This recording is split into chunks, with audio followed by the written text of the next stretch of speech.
Netflix's Two Graves starts with every parent's worst nightmare: two teenagers who go out one night and never come home.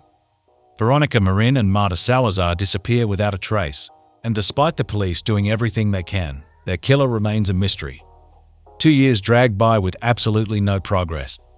Isabel Marin, Veronica's grandmother, is completely fed up with the police getting nowhere. She wants answers about what really happened to her granddaughter, so she decides to take matters into her own hands. But let me tell you, the road to the truth is way darker than she ever imagined, and it's going to push Isabel to do things she can never come back from. Major spoilers ahead, so you've been warned. Two Graves plot synopsis. Isabel and Veronica had this incredibly close bond. Veronica was definitely her favorite grandchild. On their last day together, Isabel gave her these beautiful new earrings, and they made plans to have lunch the next day. But Veronica never showed up. Now here's something important about Isabel. She's got this complicated history as a mother. When Antonio was just 15 years old, she left him to go live with hippies. Her presence in his life had been inconsistent ever since. It was only when she got older and couldn't maintain that free-spirited lifestyle anymore that she decided to settle down and become a devoted grandmother to Veronica and Lupe.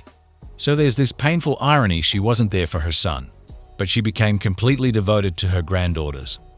Here's what we know happened that night. Veronica and her friend Marta went to the town fair. The last time anyone saw them, they were getting into a car with Jonas Herrera, who was Veronica's friend.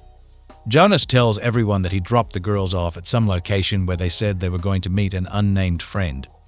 After that, they just vanished. The police investigation goes absolutely nowhere until fishermen find Marta's body in the sea. This discovery raises even more questions about what happened that night. But most importantly, where is Veronica?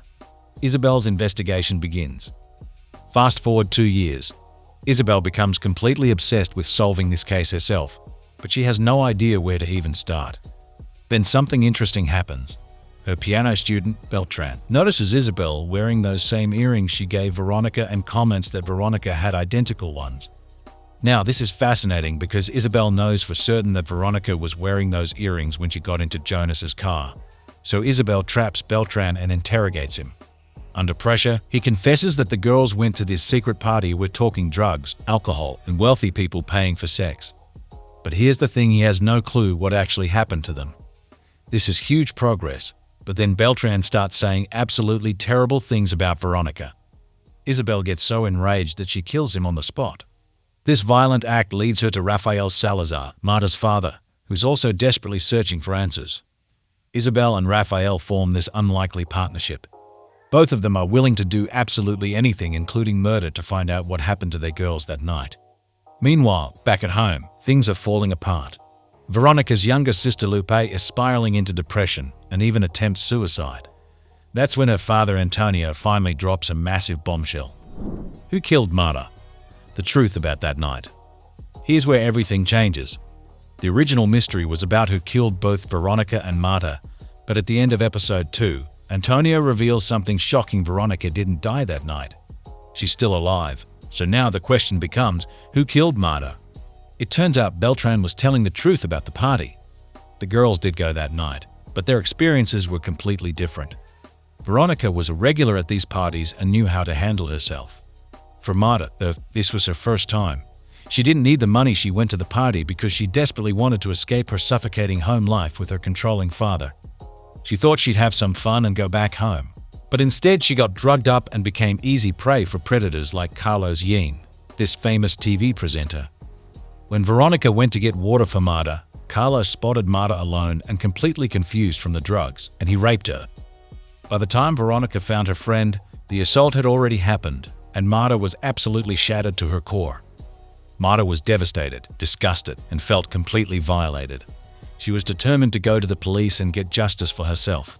Veronica tried desperately to explain why this could be dangerous for everyone involved, but Marta couldn't bear the thought of letting her rapist just walk away. But here's the tragic part: Marta knew exactly what would happen if she told her father about the assault.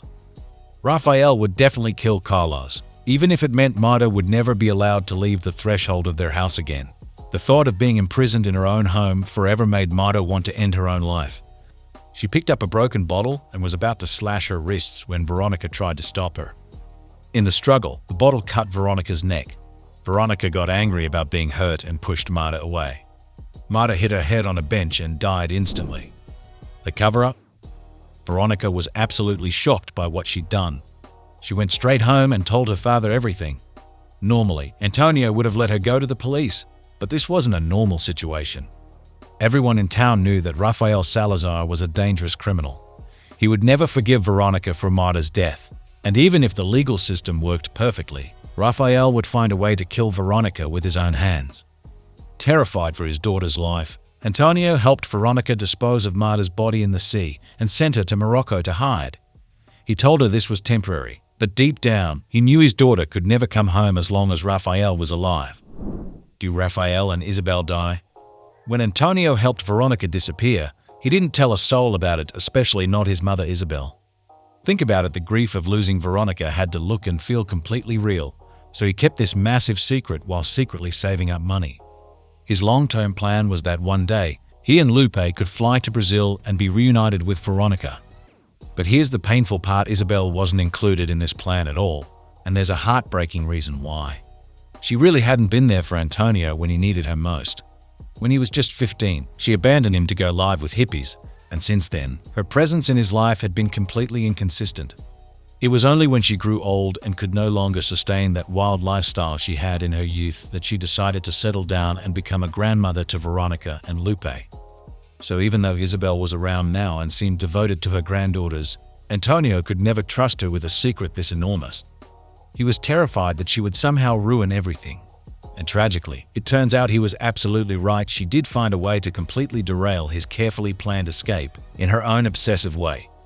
Despite Antonio and the police telling her to drop Veronica's case, Isabel refuses to listen to anyone. She starts her own investigation.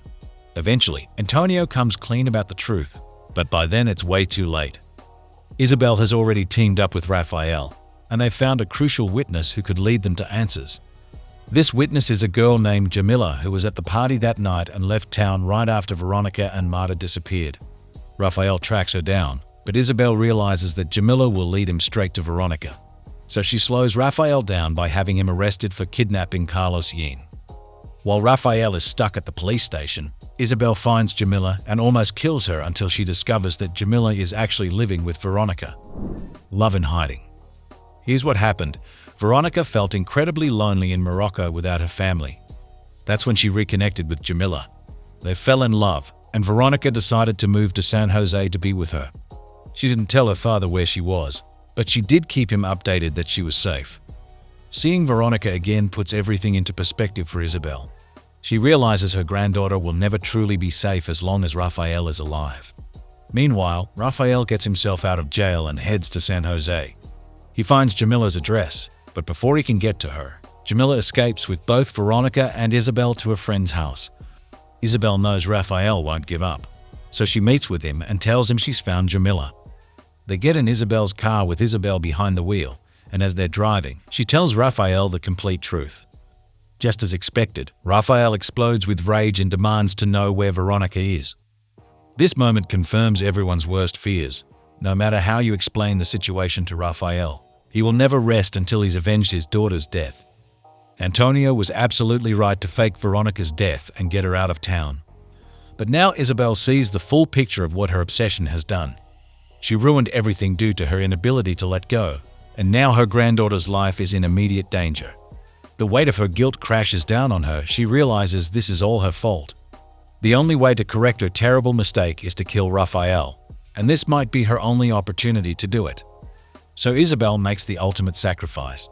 She drives the car straight off a cliff and into the sea. And here's the thing, she dies happily, with a sense of peace, knowing that Rafael is dying right beside her.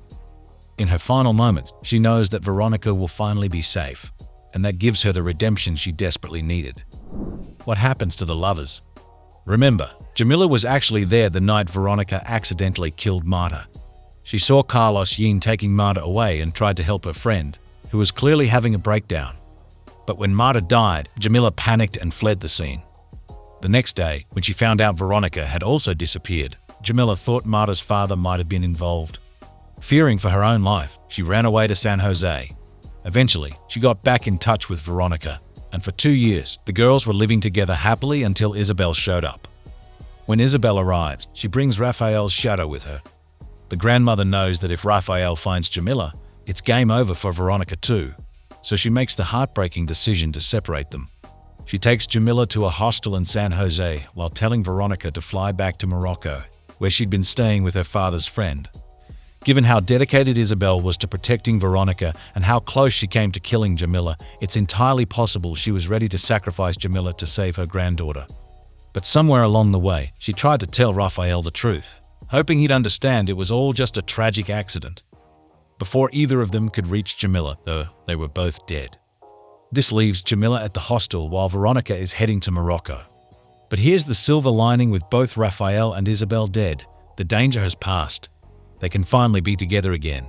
They can stay in San Jose or move to Morocco, whatever makes them happy. Going back home isn't an option for Veronica since she did kill Marta and run away. She'd be arrested immediately. Most likely, Antonio will find a way to pool his saved money together and go through with his original plan of moving to Brazil. Since Jamila and Veronica are romantically involved, she might join the family as they try to start fresh somewhere new. There's another possibility too. When Antonio sees that his daughter is doing well on her own, he might decide to just let her live her life however she wants. Since everyone believes she's dead, nobody's going to be looking for her anyway. Rafael was the only real threat, and now that he's gone too, there's nothing left to worry about. So the family will probably stay in touch and maybe even visit each other, while Jamila and Veronica finally get their happy ending, something they definitely deserve after everything they've been through. Thanks for watching. If you enjoyed this breakdown, make sure to hit the like button and subscribe for more Netflix content explained.